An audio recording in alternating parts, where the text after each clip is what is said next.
Hello, and welcome to another episode of Strictly Healthy. And of course, we look at all things to do with your own personal health, as well as we look at business health, which is what we're going to be looking at today. And my guest today is Brett Dorney. Hi, Brett. How are you? Hey, Linda. Great to see you. Thanks for having me on. Great to see you as well, too. Now, so we're talking about business health. In particular, we're talking about finding your plan B, especially in today, what's going on with COVID, and many people found themselves out of work from they were furloughed and also let go from a lot of the jobs and so on that they had. So you were one that not only had or was in the corporate world, but you also started your own business, haven't you? So can you tell us a little bit about your business, please? I have indeed, yeah. So you're right. I was in the corporate world. I was a corporate career animal. I'd only ever worked in the corporate career environment until 2012. And then I started my first business. It was a bricks and mortar business. That's a consulting business that I did with a colleague of mine, an ex-colleague of mine, a dear friend of mine. Mm-hmm. And then a few years ago, I started another. I guess if that's plan B, then this is plan C, right? So I started another one it's in a health and wellness business. So that's interesting for your viewers. Sure. A few years ago. So I've got some learning, I guess, lessons, pitfalls, traps, and techniques on the way that I'm happy to share with you today. Fantastic, because this is exactly what we need to hear, because many people are finding that they have to look for alternative sources of income, don't they? Yeah, look, this is something, so back up and let me tell you a story. I was taken by a friend of mine to a course called Millionaire Mind Intensive. And if anybody can ever see that course and can attend, highly recommend that.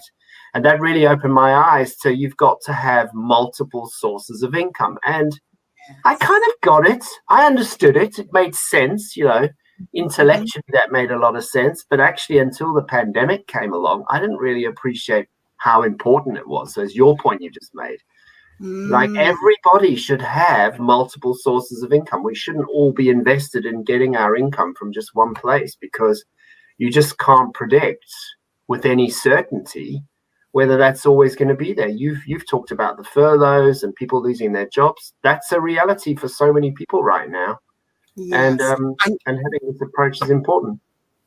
And even though things are sort of opening up again now, we just are so uncertain as to whether we might go back into a lockdown, or if, another pandemic might arise or some other issue. So really, we've got to secure our income. Correct. I mean, you think the last time the world had a pandemic of this scale was in 1908. So it's more than a century that it's taken to get to this situation again. And the scientists are all saying that it's like the genie's out the bottle now, right? We've had this pandemic, and we can have pandemics like this much more regularly now. And your point actually is, yes, it might be a pandemic and a different pandemic, but actually it could be anything. We don't know where these things come from. In one of my companies, I'm a risk consultant. We call these events black swan events, something you never see, but at some point suddenly they come about. That's a black swan event. And this pandemic is not really a black swan event, because people knew that we can have pandemics. We've had them before. It's just an awfully long time ago. So yeah, your point is absolutely valid. We've got to be ready, nimble, flexible, so that we've got multiple sources of income, so that we don't have any exposure when bad times happen, like we've seen in the last 18 months. Yes, a bit scary and worrying for many, but for those who have already been entrepreneurs before the pandemic and have, sort of built that up already, that has helped they've been able to sort of float the wave, if you like, and have managed. So I believe you said you had started a business prior to the pandemic, hadn't you? Yeah, so my first business is a bricks and mortar business back in 2012. That's that consulting business. And then some years ago, I started up a business. Some years before the pandemic, started up a health and wellness business. And I didn't really think through what that meant. I guess I dabbled. But then just at the beginning of 2020, because in those intervening years, I'd learned some skills from that Millionaire Mind Intensive course. I'd learned some other skills in business. I was able to really take a good look at what does a good plan B look like? What does it look like? And it was really funny, Linda. I actually ended up doing all that analysis and finding that it was the company that I'd chosen a few years before and hadn't really done very much with. So you can imagine, once I realized that, did the analysis and said, hey, actually, this company that I kind of stumbled across was actually the best one against all the criteria that I had. You can imagine I rolled up my sleeves and just jumped straight in. Jumped in. Fantastic. Right. So now tell us then, first of all, what are some of the criteria that you need to use to sort of get into your plan B, or what did you do then? Let me talk from my experience, because I think, we all have different criteria. It's about what's important to individuals. So I think the first thing I'd say to you, Linda, is that these work for me. I think there's some, I'll share them with you. There's some pretty robust thinking behind those, and I'll share the thinking about why those were important to me from my past experience in business. And hopefully those will be useful for others. But I guess the point is that, every opportunity for a plan B that you look at might meet some of these criteria. It might meet 60%, 70%, 80% of the criteria. But I guess the lesson is work out some really sort of strong criteria for yourself in coming to a landing with a plan B. And then those will serve you pretty well. So let me share with you what mine were. I had seven. Yeah. I had seven key criteria. Fantastic. Yeah, great. The first one was that anything I was going to do as a plan B had to be with a company. If I partnered up with a company, it had to be a company that was traded on a stock exchange. It had to be what's called publicly traded. Look, there are so many opportunities out there. I mean, you see them in the old days, you saw them in the classified ads. You see things popping up, sponsored adverts on the social media channels. You don't really know very much about those things. But I always knew, because I've been in business a long time now, I'm 55 in the next 12 months, that publicly traded, stock exchange listed is critical, right? Because it means that regulators are constantly poring over those businesses, so that you've got some certainty, you've got some clarity that these are companies that people are paying attention to, are looking over, they're checking that they're doing things transparently. It's a big deal. They have a board of directors. These are people that are called into regular meetings. They meet with regulators in countries all over the world. So that's a really big deal. So the absolutely first number one criteria for me was, whatever I do as a plan B, it needs to be partnered up with a company that's publicly traded on a stock exchange. And you can look out for things like here in the UK, we call it the FTSE, which it's the stock exchange in London. Mm-hmm. It can be the New York Stock Exchange. There's another one called the NASDAQ Exchange. There's exchanges all over the world. Hong Kong, Frankfurt. There are publicly traded stock exchanges in any country. And if you're wanting to partner with a company to do something as a plan B, check that they're publicly traded. That's a very big deal. Okay, good. Why is that? I'll tell you a story. So I have friends, Bob and April Wagner, and they partnered up on a plan B many years ago, like more than 30 years ago. They partnered up with a company, and they built their plan B for 25 years with that company, which wasn't publicly traded. It was a mom and pop. And this mom and pop created this company. They set up this opportunity, and Bob and April partnered with them for 25 years. And then guess what? One day the mom and pop said, we're retiring. We're shutting down our business. We're not selling it. We're just closing it down, and we're going to go off to retirement. And Bob and April lost their whole business overnight. Right. So this is why you're saying it's really key to find a company that is publicly traded. Yeah, because look, they'll be share traded. They might get taken over, but actually they'll get taken over by another big company, and your opportunity is still secure then with that company. So definitely no mom and pops, Linda. No mom and pops. Okay, got that. Yeah. All right. Before we carry on, though, I just want to ask something really quickly. There's different types of business that you can set up. You can have your very own business on your own, struggling, or what you're talking about is partnering with a company, more like a networking You business. could, yeah, there's a couple of options. Look, of course, if you're a skilled individual and you want to set up a business on your skill, so you're a hairdresser or you're an insurance advisor, you can do that based on the skill levels you have. That's what's called a sole proprietor. So that's you trading as a entrepreneur. You can do that, of course. Mm-hmm. There are also things like affiliate marketing companies where you promote other businesses and maybe you get a small commission for that. So I'm thinking, for example, like a training company. You refer other people to a training company. They buy a course, you might get a small commission. The ones that I'm talking about are, yeah, exactly what you said. These are opportunities for you to build entrepreneurial businesses acting as a distribution channel for another big company, another big publicly traded company. And we call those network marketing companies. And these are the criteria I've got are very much in that space for those network marketing companies. Do you find that one is, which is the stronger sort of business to get involved in out of those? You mentioned 3 different ones there. Yeah, look, and there's another one. You can do a franchise. Of course, the problem with a franchise is they often require a very big upfront payment to the company that's franchising. So you buy a franchise, whether it's one of the big burger franchises or a coffee shop franchise or whatever.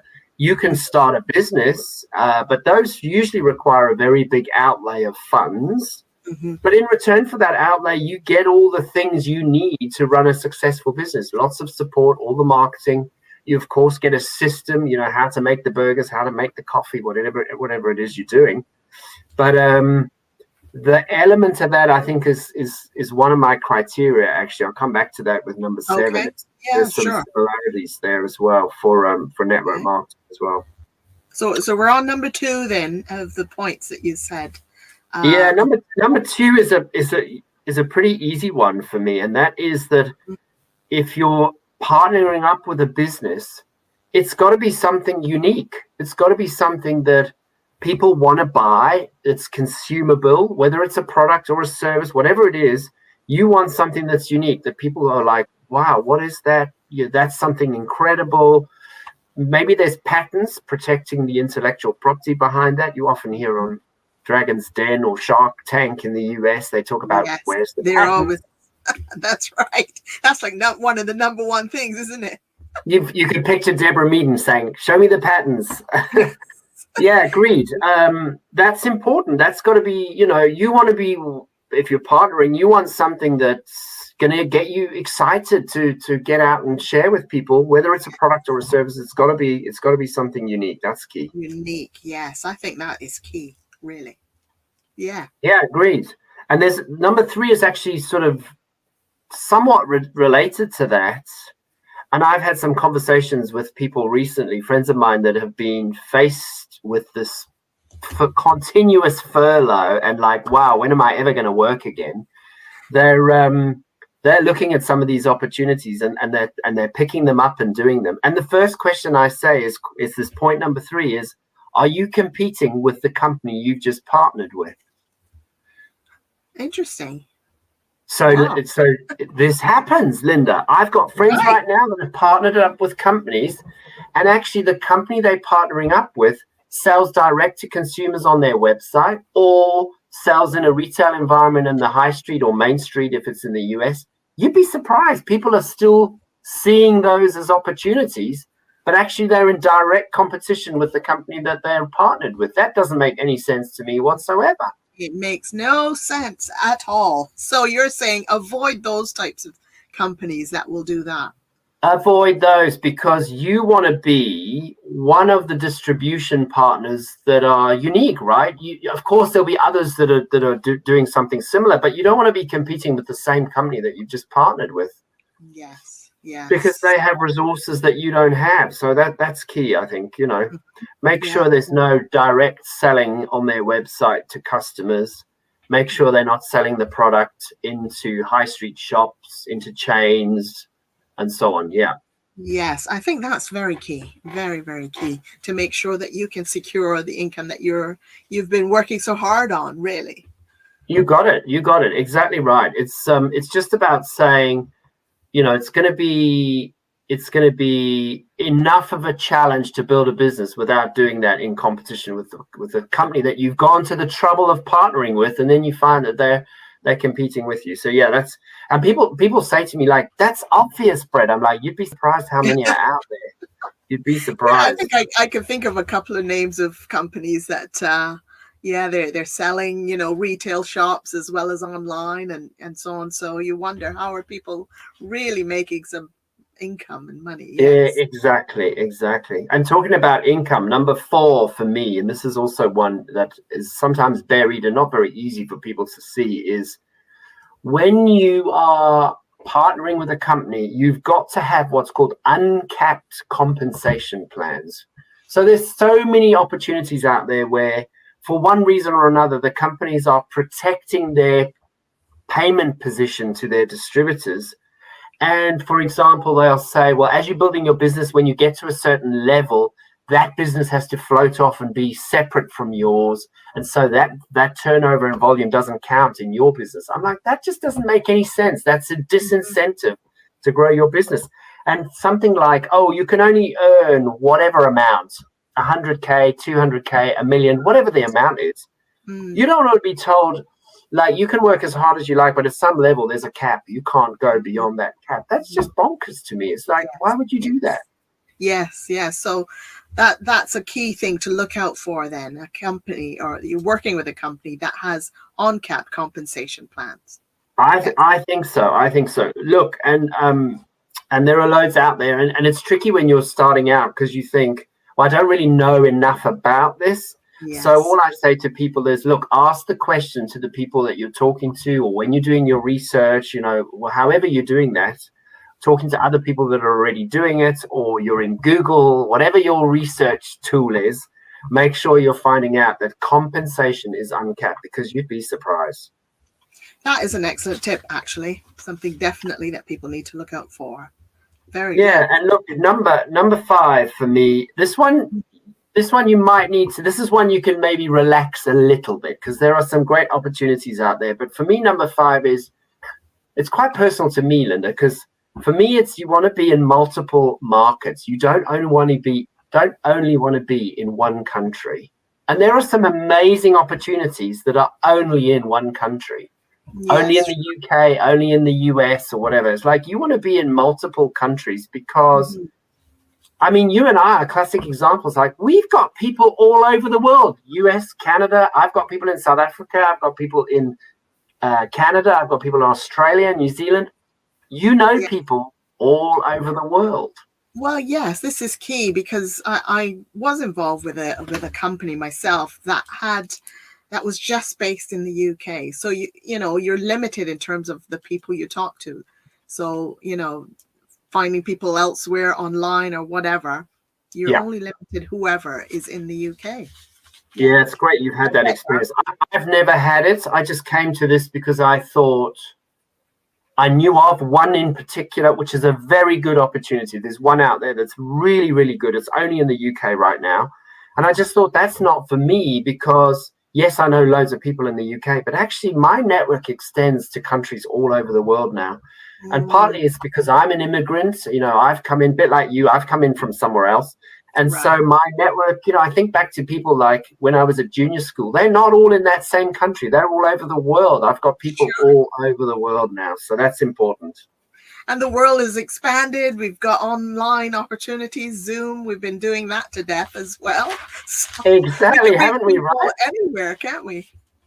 We just jump on a thing. We don't think nothing now of jumping on using technology to connect with someone who's like 5 hours behind or 7 hours ahead, That's right. whatever. It's just not an issue anymore. So yeah, I think so. Very Um, good.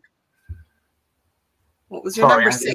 I think you're on number 6 number point. 6. Number 6 is about timing. So there are some great opportunities out there in the network marketing space with companies who've ticked all the other boxes, all my previous 5, but actually they've been around a long time. They've You know, an organization has what's called a life cycle. It goes through a cycle. And these are companies that are really well established, but actually everybody knows about them. They're already like in the mainstream. They've tapped out a lot of their potential in many markets. And so that timing point is about making sure that when you find something that meets all those other criteria, that actually it's relatively new, that not many people know about it, that it's still fresh. It's still a great opportunity, particularly, you know, again, think back to that previous point. In all those markets that they're in, how long have they been in all these markets? Have they been there months, years? Are they even in all those markets? Think about just how mature the opportunity is, what's called the timing. How, you know, what's the timing for the opportunity that you're partnering with? Yeah, that's a very good point. Yeah, I like that point. Number 7. Number 7. So number 7, I borrowed this one from the franchise thing that we were just talking about earlier, because if you went and said, all right, I'm going to do, let's think, I'm going to do a printing shop and I'm going to buy a printing franchise. There's a very world famous printing franchise that you can buy into. It's the same with the burgers, same with the coffee. They would give you the system by which you sell and you create value for your customers. And which is a good thing. It's a good thing in many circumstances. Oh, absolutely. This is the way, you know, this is proven, whether it's that burger franchise, the coffee franchise, the printing franchise, this is the way previous people have successfully built their businesses. So that system works and you pay a premium for it. Now, in these network marketing opportunities, one of the things that people often don't think about, and to be honest, I didn't, but now I know, I'm thinking back, man, if I ever had to do this again, I am so putting this on my list, is tell me the system that I use to build business. Is it simple? Can people do it relatively easily? There is no huge investment of stuff that they need, you know, whether it's a fancy phone or a whizzy computer, or they need this bit of lighting kit or that bit of whatever. What is the system? Can people do it easily? Think of that in the same equivalent as if you'd bought a franchise. Like, what's the system for me to build my business? How easy is it? What does it look like? Can I follow it? And are there others that have done it, right? Give me some examples of people who followed that system. I think that's key. Yes. So there are my 7. There are my 7 that I thought I would share with you. That's very good. But what pitfalls have you experienced or that we can avoid when we're doing our plan B? So we're sort of going back to the beginning, if you like. Yeah, look, I think the absolute sort of straight out the gates most important thing is to know why you're doing it in the first place. So you've got to have such a strong, clear sense. You'll hear people say your purpose, your why. Why is it that you want to do this? And usually your why isn't just to plug an income hole or to have a second source of income. It's something, you know, really earth-shattering that's going to get you out of bed when you're having a bad day so that you still get up and build your business. That's a really strong reason, a strong why that says, you know, I'm doing this because I want to change the world. I want to impact 1 million people's lives. I want to build orphanages in depressed countries or whatever. I mean, there's a whole range of things out there, but I think you've got to have an absolutely crystal clear why about, you know, why is it important? Why are you going to do this? Because then, you know what, on a day when you have a really, really awful day, you have lots of no's, or then you think, no, I've got a bigger purpose here. I'm here to change the world. I'm here to whatever it is, whatever that thing is. And there's so many resources out there to help people to crystallize that, to get it clear in their heads. Yes. And one of the good things too, I think about, say, like you mentioned about your nose and so on, being part of a networking organization, you have a sense of community and people that will sort of help lift you up when you're getting those sort of bad times. So true, right?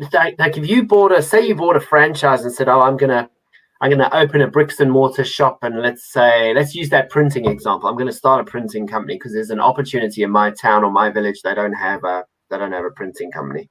You'd be doing that business on your own. You might have some support from the franchise people, but pretty much you'd be on your own. Whereas in a network marketing environment, you're part of a team. Those people are there to support you. It's like a warm hug. People just put their arms around you and go, hey, we're all in this together. We're all building our own businesses. But that sense of community is phenomenal. And a sense of positivity as well, too. You know, most of the people that you're involved with and around in those situations are usually quite positive and uplifting and upbuilding. Very true. They've already often learned the lessons that, yes, that you've got to learn some skills to do whatever it is that you've partnered with to do. There are, of course, some skills to do that. This is a business after all. So you've got to learn some skills. But the point you're making, Linda, is it's in that space around kind of mindset, motivation, keeping our kind of energy and positivity up. That's critical stuff because, I mean, I've just finished an incredible book called The Big Leap by an author called Gay Hendricks. And they say that basically your brain is designed to sabotage you at every turn. So like you're thinking you're doing the right stuff, but actually your brain gets into protection mode and it will steer you to do things that are not putting you in any risk. So it tries to protect you the whole time. And actually that doesn't always work in your favor. It's kind of holding you back in some respects. So being around people like the ones you just mentioned that sort of lift you up and say, you're going to have a tough time. You're going to have a bad season. You're going to have a season where, there'll be loads of no's, or you'll struggle for a while, but you know what? It'll turn. It'll come around. That's so important. That just lifts you up. That keeps you going. And the other thing too is that a lot of times your family, never mind your brain, but your family and friends around you as well are also trying to protect you, and they think they're doing the right thing by saying, look, don't try to do a business, stay safe and, find a job. Exactly. And I always say to people, it's like, they have your best interest at heart. They love you dearly. Sure. But what they haven't realized is that a job is just exchanging your time. It's a linear relationship. You're exchanging your time for money. Now, if you've already got a job, you can get a second job.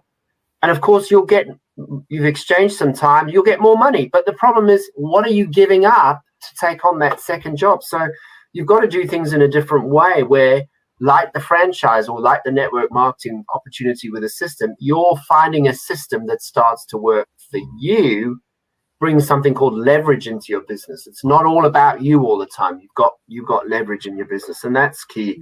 And look, anybody who gets into this space will learn these skills pretty quickly. Doesn't matter which opportunity they're in, they will learn about this. And it just I'm now a few years in, it's like I look back and think, wow, I didn't know about this sufficiently at the start, but now I have. You understand the importance of it. It's so, so key.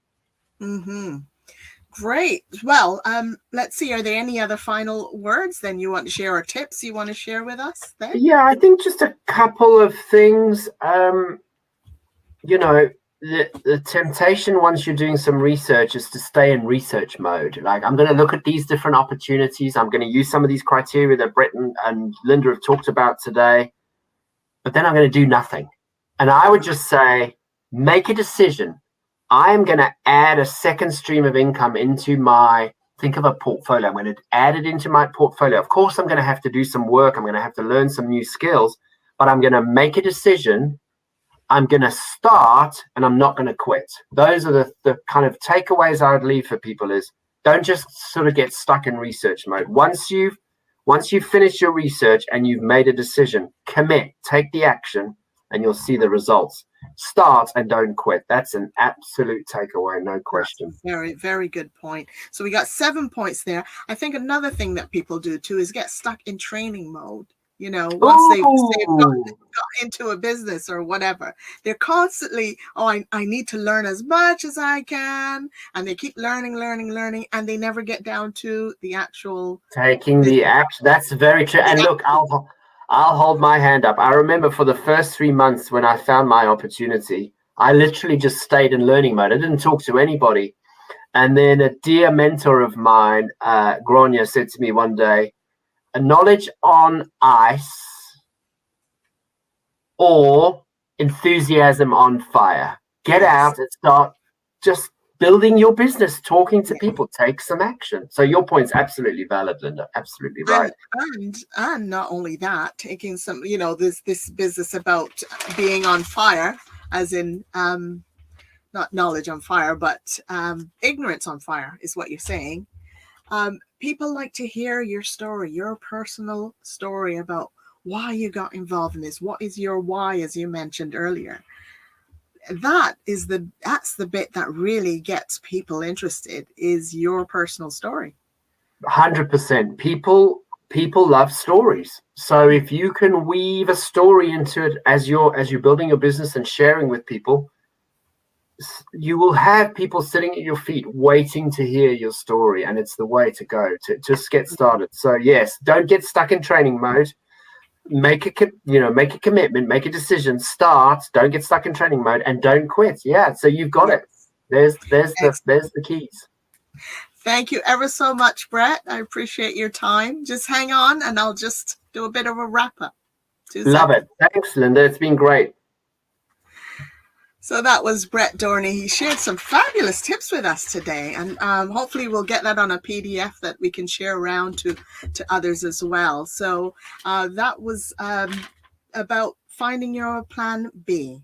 So hopefully that was a bit of incentive as well as some information to sort of get you going. So that's it for our episode today, and join me next time, same space. Bye for now.